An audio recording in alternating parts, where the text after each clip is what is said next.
So you and I, we coach people, we train people, we have people show up to us who actually don't know how to do the thing that they want to set as a goal. True. So I choose geographic farming. I choose to go after expireds or out of area owners in 2021. Great. I'm never going to say you're not allowed to choose something that you don't already know how to do. But part of your plan has to be learning to do it.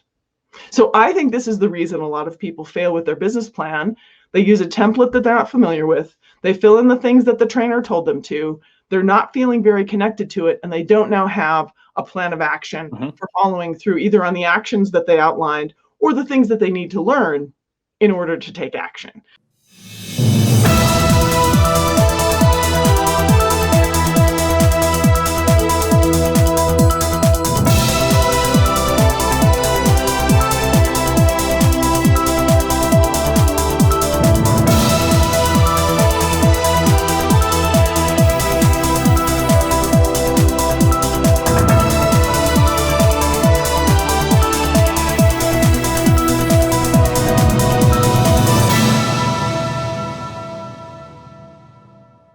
Hello, good morning. I guess it wouldn't necessarily be morning if people are watching this later. Yes, good morning, good evening, good afternoon.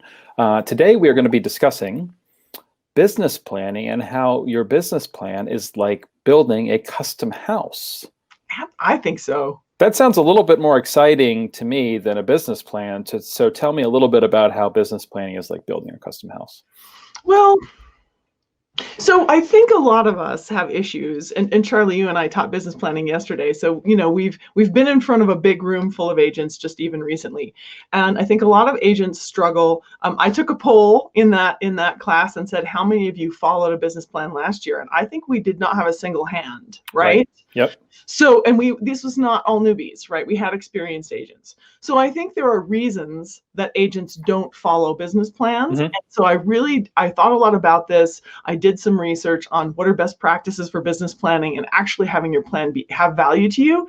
And I thought of a custom home, and I thought that this would be a good analogy for explaining to agents the difference between a plan that would actually help you and the plan you may have now. So I think the plan that most agents have now is maybe it's a template that they downloaded. Or maybe a coach or a trainer or a broker said, here's how you do business planning, okay? So you followed someone else's template, you were a little confused, you filled it in, it's not super meaningful to you, right? Like I think a lot of them walk away going, okay, and then they think they're done, right? I'm done, I did it. Well, if you don't understand it, then it's not your plan.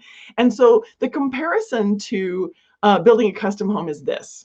If you walked into, say, a production builder's office, and you're a consumer and you decide you're going to buy a home and you choose the floor plan, you even choose the elevation, right? You can go to the design center. Like we're getting specific here, right?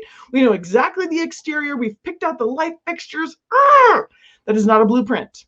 We can't turn that over to the general contractor and get the darn thing built based on those specs, right? Now we need a blueprint. An actual blueprint, which an architect is going to draft. And this thing is involved, right? Many, many, many pages of schematics for every single component. I realized this morning, Charlie, before the show, there's a third thing that even the blueprint doesn't have. Okay. And that is instructions to somebody on how to be a plumber. Nowhere in there does it teach you how to do plumbing. Right. So you and I, we coach people, we train people, we have people show up to us who actually don't know how to do the thing that they want to set as a goal. So I choose geographic farming. I choose to go after expireds or out of area owners in 2021. Great. I'm never going to say you're not allowed to choose something that you don't already know how to do. But part of your plan has to be learning to do it. So I think this is the reason a lot of people fail with their business plan. They use a template that they're not familiar with. They fill in the things that the trainer told them to. They're not feeling very connected to it, and they don't now have a plan of action for following through either on the actions that they outlined or the things that they need to learn in order to take action. So you and I talked yesterday about once your plan is done, what are the habits that you could put in place to make it valuable? And I think one of them is putting deadlines for each thing and resources for training. So what do you think about my new aha about the layers there between specs, blueprint, and then learning the trade. Oh yeah, I like that. I like that a lot. There are so many agents that choose lead sources because they've heard about them, but like you said, they've not been trained on them, and they don't know. When you hear about them and you want to do it, it's because you've heard the successes.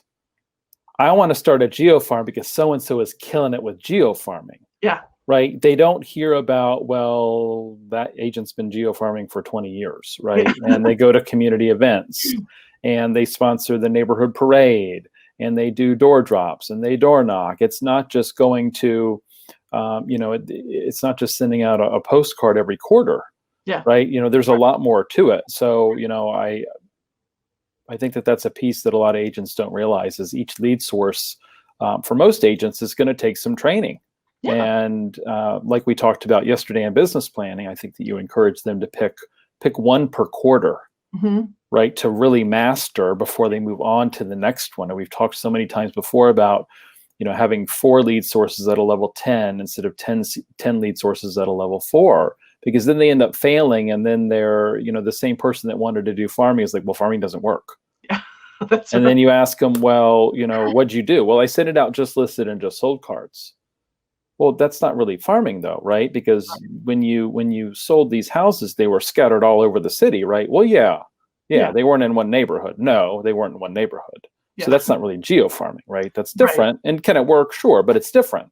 Yes. So no, and then, it's not just the training, but it's that accountability piece like we've been talking about as well. Yeah. And you had said, review your business plan every day for what, 30 days? Right, to really get it ingrained in you. And we've heard this before. There was what is his name? His last name is McCutcheon. Tony Robbins' sidekick.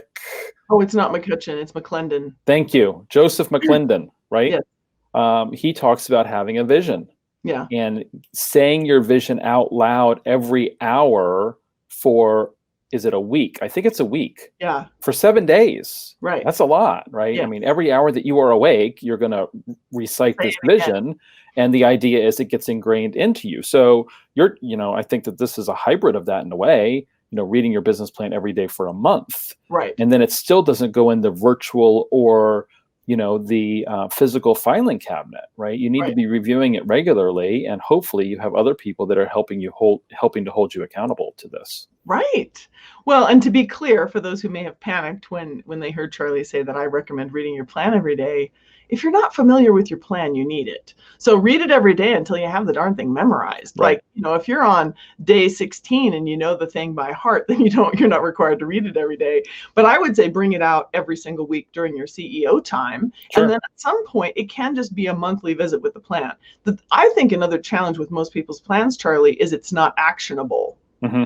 Like when you look at other types of business planning online, I think a lot of realtors, they stay in their real estate world. So whatever your brokerage offered or whatever sort of training organization you participate with, they have a module and you follow it. If you just Google business planning and you figure out how other people do business planning, it will say you've got to assign all the tasks to all the staff. You have to have weekly follow-ups on the bigger, and it's like, most of us are solopreneurs. Right. It's like, I don't have a massive staff to dictate stuff to. I just have me. Yep. So then we take it less seriously.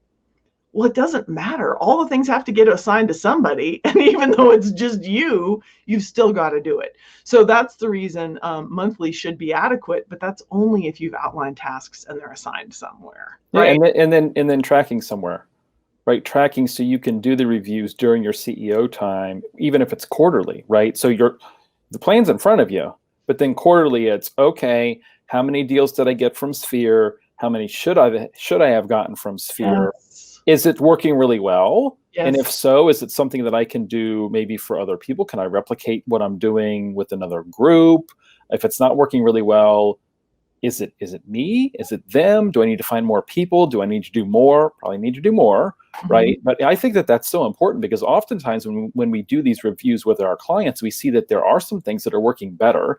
So let's say at Zillow, you're killing it with Zillow. Well, does it make sense to add more money to Zillow then? Sure. For some people, the answer might be yes. For others, it might be no. But the number of people, Amy, that I have had come to me or to put on their call sheet this year, cancel Zillow. And then we do the math. Right.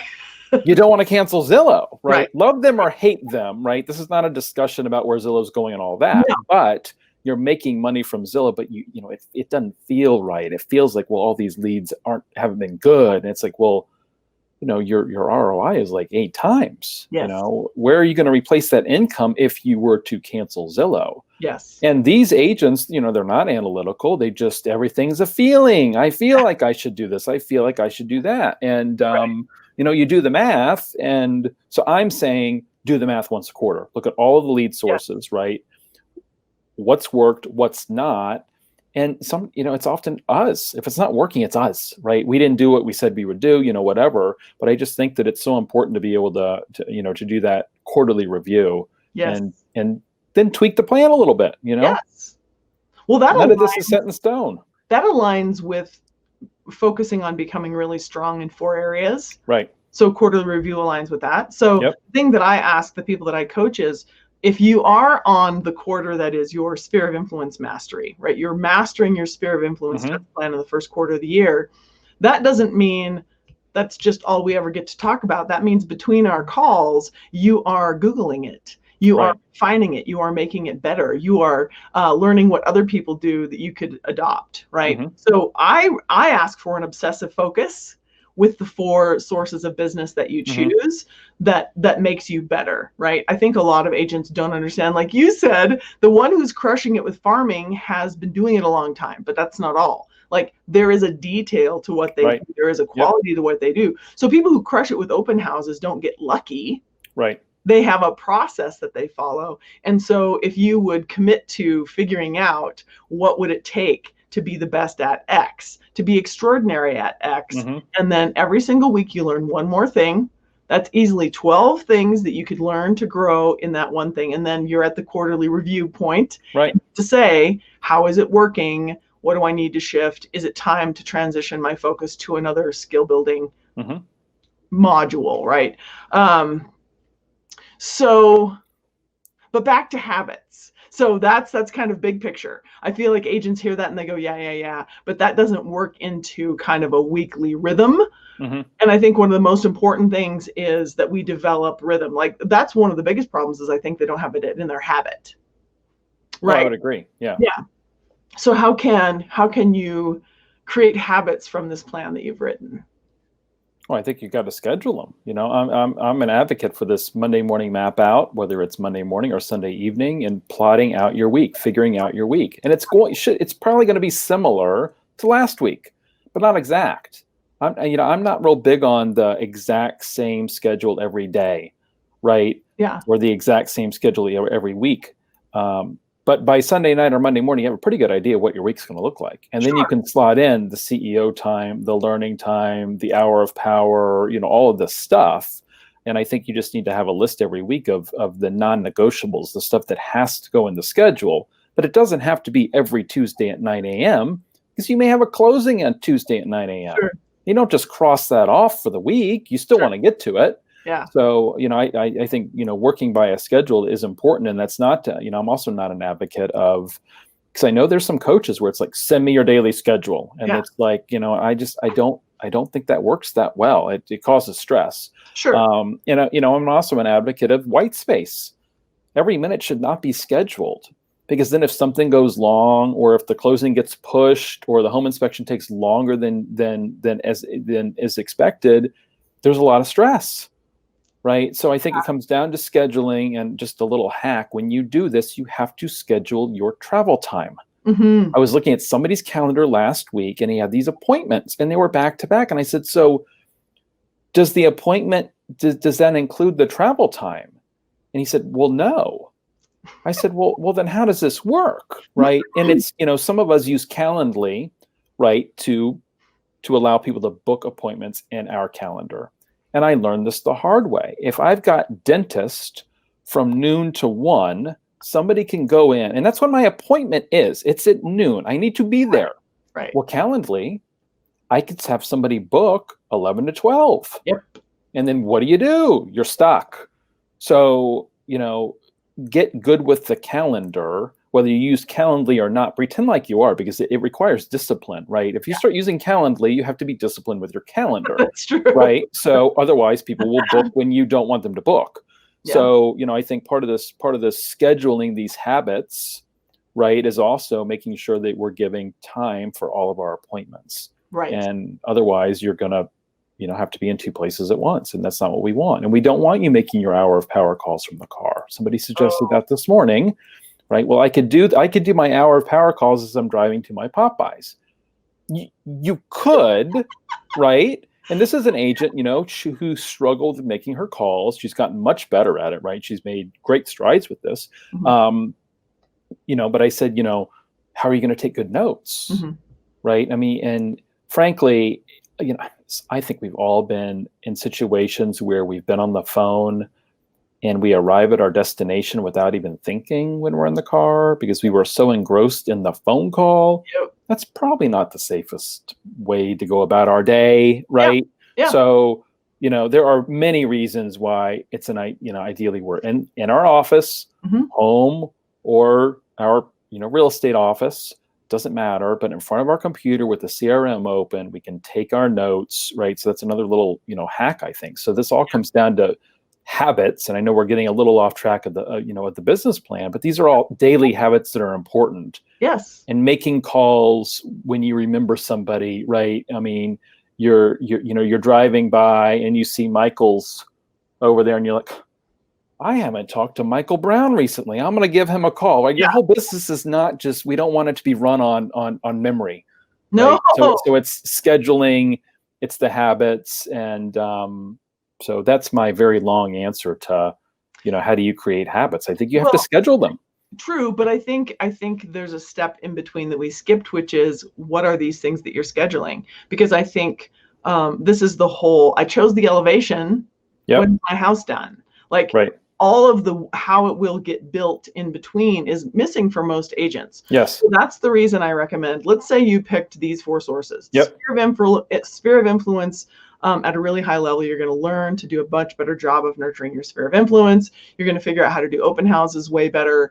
You're going to, my favorite, listing leverage, and then let's say geographic farming. Okay. Those are our 4 for 2021. Yep. I really do recommend that you pick one at a time to get good at it. Yep. If you are not currently getting 10% of the people who know, like, and trust you to refer you, and if you have not grown that list of people to include all the people you know who know you. Yep. So these are the 2 basics, right? So you could have a list of 200 names and 10% of them could be referring you. That's 20 transactions. Mm-hmm. So if that's not happening, we don't need to be simultaneously launching a farm and figuring out of area owners and dabbling in FSBOs. Yep. Right. So let's say, okay, sphere of influence marketing is my Q1, my first quarter focus. Great. Show me the plan. Mm-hmm. Well, I'm going to mail monthly, or I'm going to email a newsletter every single month. Remax Allegiance has that service. Yep. I'm going to email a newsletter every single month. I'm going to call every single quarter. I'm going to put them in my birthday club, and I'm going to honor these crazy holidays. Groundhog Day, I don't know. Like, you figure it out. Right. And then, the end of December, you sit down with your plan and you see what's in there for January, and now you have your marching orders. Well, I have to make this many calls. Yep. I'm going to do this many home value reports. I'm going to send this many birthday acknowledgments. I'm going to whatever. Right. Because there's to-dos, right? Rather than have all of January go by and just say to yourself or your broker or whomever, I guess I haven't done anything yet. Yep. Well, that's not a blueprint. Right. So I think we cannot develop habits around actions that we don't know what the actions are. So that was a very concrete example of one pillar. Okay. So now we get to Q2 and you've got to look at your second pillar. What is it? Right. So let's say it's geographic farming. You have to do the analysis.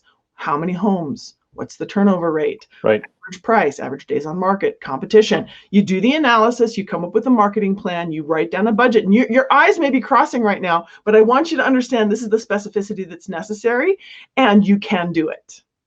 One word at a time, one step at a time, you can figure this out and you can build it, but you can't build a custom home without this level of specificity, and you can't run a business successfully without it either. You can do the wing and a prayer. Right.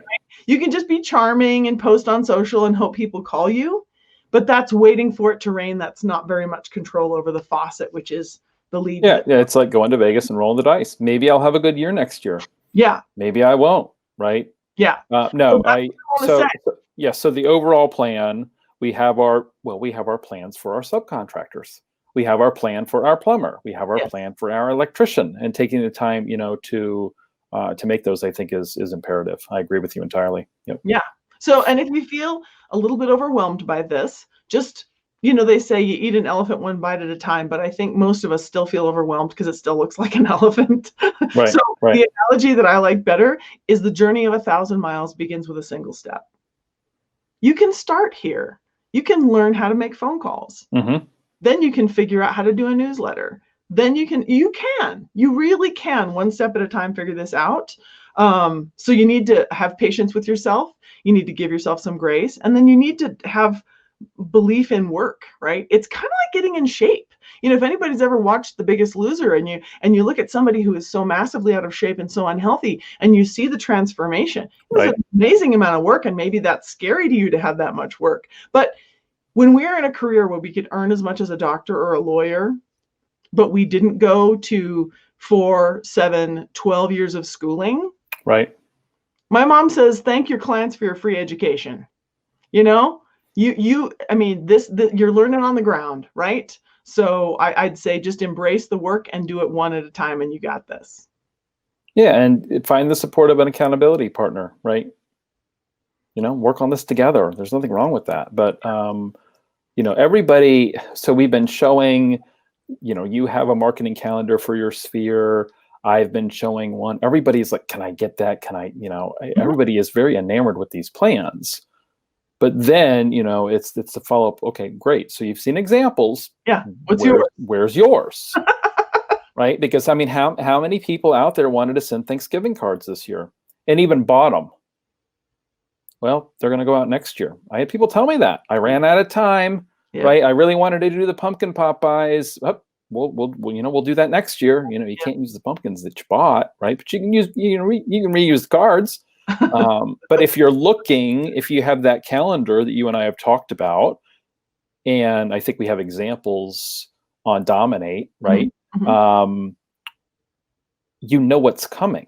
Okay, in October, I plan to do the pumpkin pop buy for my top 20 people. So I know that I need to buy the pumpkins the first week of October. Yep. That way it's not Halloween. You're like, I really wanted to do pumpkins, or it's not Thanksgiving and I really wanted to do pies.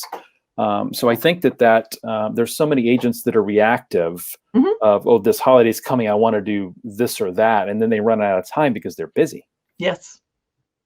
So it all comes down to that planning, right? Seemingly busy. I have a coaching client who, she came to my coaching schedule having closed 36 transactions the year before, and she seemed almost bored. She didn't want to hire an assistant, and she didn't want to grow a team. And I really wasn't sure what the heck we were going to do with her. Yeah. At this point, she has a part-time assistant, and her husband joined her, and they did 72 deals, and she's bored again. She's extremely organized. Right. Makes real estate look like the easiest job ever. So we're giving her bigger challenges. We're spicing it up for her. But I only use her as an example because it is possible. Yep. It is possible to do a lot of transactions and have happy clients who give you strong referrals. Well, and looking for new challenges. We know that most agents are disorganized, right? The best salespeople, they like talking to people. They're messy, right? Everybody has their strengths and weaknesses.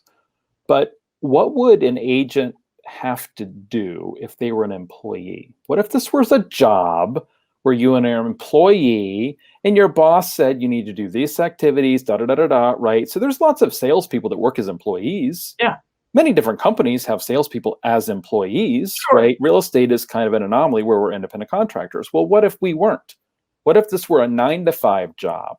What if we had to go and we had to prospect in the morning, we had appointments in the afternoon, right? We had to hit metrics, like maybe you're selling copiers for IBM, Sure. or you're a huge account person for HP, working giant commercial accounts. Right, you're not just rolling the dice every day, right? You have activities that you're going to do, right? And you're going to be accountable to your boss, and you get bonuses and stuff, right? But maybe that's a topic for a future show. If you were an employee, what would you be doing different? Sure. Yeah, and if you were the boss, what would you be doing different? And then maybe Like you and I heard that guy speak who wrote the book Alter Ego Effect. Yes. Maybe you don't wear glasses, but you put on your fake glasses and you pretend now I'm the CEO. Today's my CEO moment. Yep. How am I going to be the boss of these people? Yep. Right. So I don't know. Maybe you could have a hat. That book should be read by, gosh, probably everybody in, every new person to sales, maybe every college kid, everybody that's new to a job that they find intimidating. Sure. I don't know. Okay. All right. So parting shots, review your plan until it's familiar. If it doesn't make sense to you, change it. Okay. Then plan your week. You said Sunday or Monday. Yep. Plan your week ahead. If you don't know what to plan, that means your plan doesn't have much specificity in it. And it's time to look at those sources of business and grow the actions underneath. If you were if you were leaving lesson plans for another teacher, you'd have to be clear. So you can't just say, teach the kids. There's 28 of them. Those are not instructions, right? It's not clear enough. And those are often the instructions we leave to ourselves. So be super clear and then plan. Look ahead to next month's activities. Your example was so perfect. Here comes holidays. Here's whatever. It's September. I'm reviewing my plan the last week in September, and I totally know what initiatives I have to hit for. Right. So yeah, and give yourself some grace. Know that this habit can grow, but nothing, you never get strong if you do 2 reps. You've really got to stick with this a while. I like it. Let's leave it there.